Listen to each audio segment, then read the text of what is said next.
Namaskar. Welcome back to this series on the karakas of various planets. We've already covered from Sun to Mercury. Please see my previous videos for that and what is the meaning of karaka, etc. We will start straight away with the karakatvas of Jupiter. As I have told you, this is from classical literature. In the previous sessions, I had taken from one particular book, but here I thought I'll add a little bit more. So I have picked from other few other books as well. So the very first word we have is prajna. Um, Later on, you find a word called jnana. Now, they seem to be very similar. In fact, prajna is pra plus nya, right? And jnana comes from nya. So the word nya is related to knowledge. Okay. But what does prajna mean? Now, you have a knowledge presented to you. Okay. But to understand it, get the insight, the wisdom of it, so that you are able to know what it means and to speak. Okay. And explain to others. Um, Wherein you know the similarity and differences of that concept with something else, and you have ingrained it very well, so you know the gamut of what it all means. That is prajna. It gives you the insight, the wisdom of what it all means, and to actually apply it in your own life. Okay. uh, in this is a word which is obviously have different connotations. Say in case of spirituality and philosophy and all that, it has a much deeper meaning, but in general terms this is what it means: someone who has a thorough understanding of a subject. Okay. The word pra, whenever it is coming with related to say jnana, etc., etc., the it is described as prakrishta. Prakrishta means thorough, complete. In all aspects, it is full. That is prakrishta. Okay. So prakrishta jnana, that is prajnana. Okay. So thorough knowledge, thorough understanding of a subject. Okay. And then in the same context, let me cover jnana, which you find in the fifth entry over here, which is knowledge itself, which is the ultimate knowledge which you have to gain. So Jupiter is the ultimate, and because you see, we for us the highest scriptures are the Vedas. What does the Veda literally mean? Vedas comes from the root with, to know. That is knowledge, right? So for us, knowledge is the ultimate, right? I mean, from a philosophical point of view, we may say knowledge of what is real, what is unreal, what is eternal, what is non-eternal, and so on and so forth, right? That is the ultimate knowledge, isn't it? And once you know it, see, once knowledge in the sense that, you see, once you know something, you can then deal with it. You enter into a dark room, everything is dark, maybe there's a snake lurking somewhere, you don't know. But once the light is switched on, straight away there is light. There, it's you're aware. Oh, there's a snake over there. It's in that corner, so I should move in this corner. Where should I move so that I'm away from it, right? So that is knowledge, where it throws the light and makes you aware of what is really being faced by you, right? And when you know a problem, you're able to deal with it and solve it and move forward and go to the ultimate goal. Okay. In the same context, there's another word called Vaidushyam, which literally means learning, right? Vidusha or Vidushi, we have heard these words, someone who is very capable, well, typically you would have heard the word Vidushi for, say, a female musician, expert, etc. They have practiced and learned it for years and years that it has become so much ingrained in them. It has become a very part of them. They have learned it. Even sleeping, they can, just woken up, they can do what they do very well, right? So that is Vaidushyam, the very higher level of learning, deeper understanding of things. Then we have, okay, let me, in the same context, cover Sadguna and Vijitendriya. Sadguna is very good qualities one has, right? When someone is having good knowledge, wisdom, insight, thorough understanding of things, automatically I mean, uh, when let's say you know about the um, concept of karma, right? Uh, you do something bad, you may reap the fruit of this bad action in this life or in a future life, right? But you'll definitely reap that reward. Similarly, for a good action, right? So, when you have that knowledge, okay, this is what it is, then automatically you'll try and develop good qualities in you. Let's say you know that cigarette smoking is bad for health, right?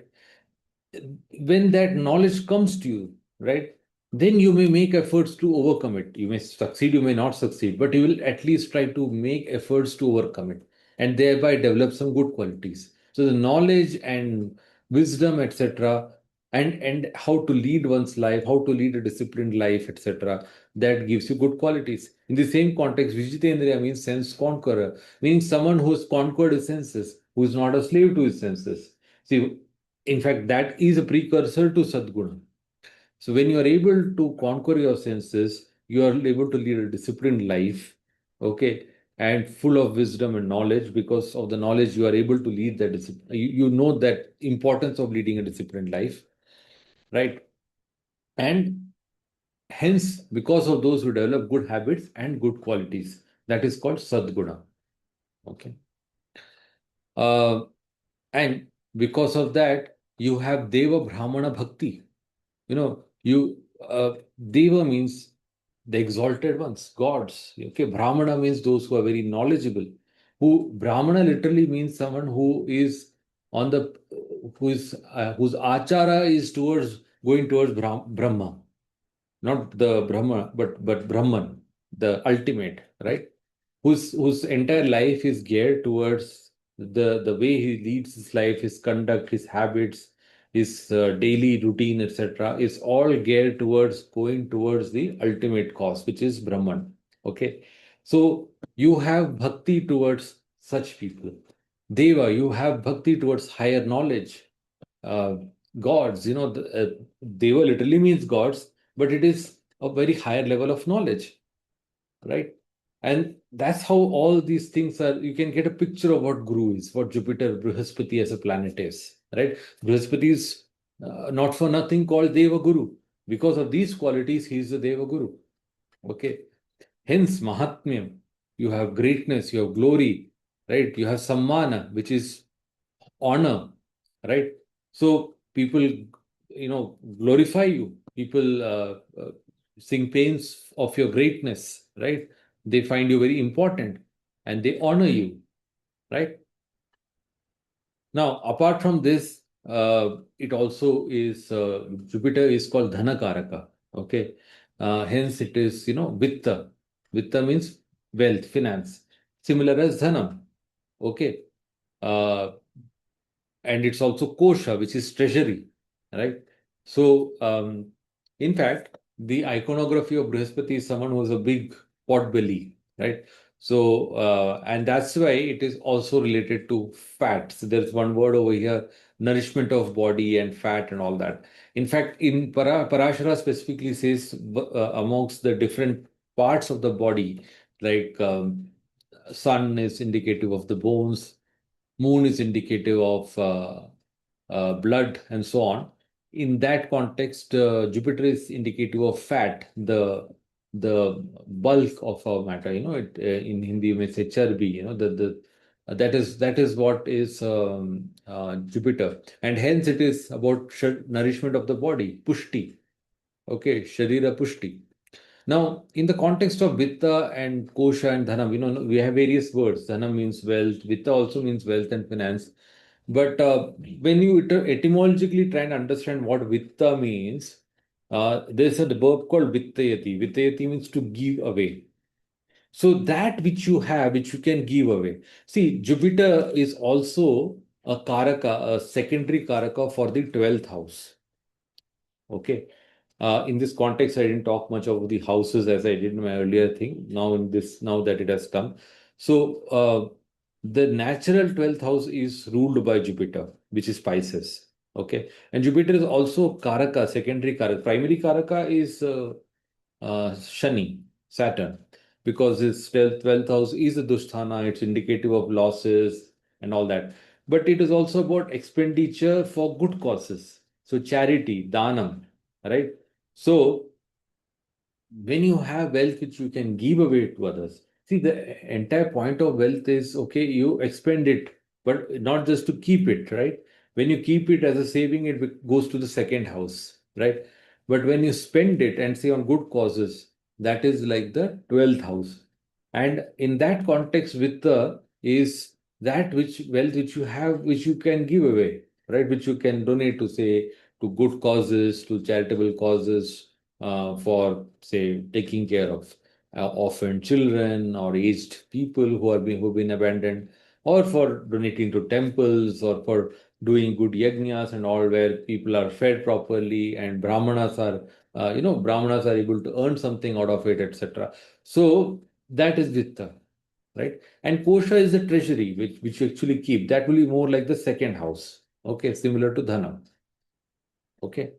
And oh, I forgot a very important point, which is the fourth thing over here, Tanaya, which is child, or also in some context called Atmaja. Right? Jupiter is the primary Karaka of the fifth house, which is related to children, and that is the house related to, so that's what Tanaya is over here. Okay. So, in this context, I think we have covered all the words. Have I missed? Oh, I missed one important thing: Mangalyakari, auspicious activities and rituals. Okay. So, you may say also Pushti. It's called, there is a word for this also, Pushti Karya, which is for good causes, good activities where people benefit from it, people become happy, everyone gets food or some earning, or also good merit punya from that. Okay, so that is mangalya karya, auspicious activity. So if you, let's say, do a homa at your house and you invite relatives, invite brahmanas and feed them and all that, so everyone becomes happy, there is some good mantras, good energy due to that, and that goes on to do good for the entire family. Okay. So this is about Jupiter. And if you have any comments or any questions, please do share it. And next, I will be covering Shukra in the next video. Thank you so much. Bye for now.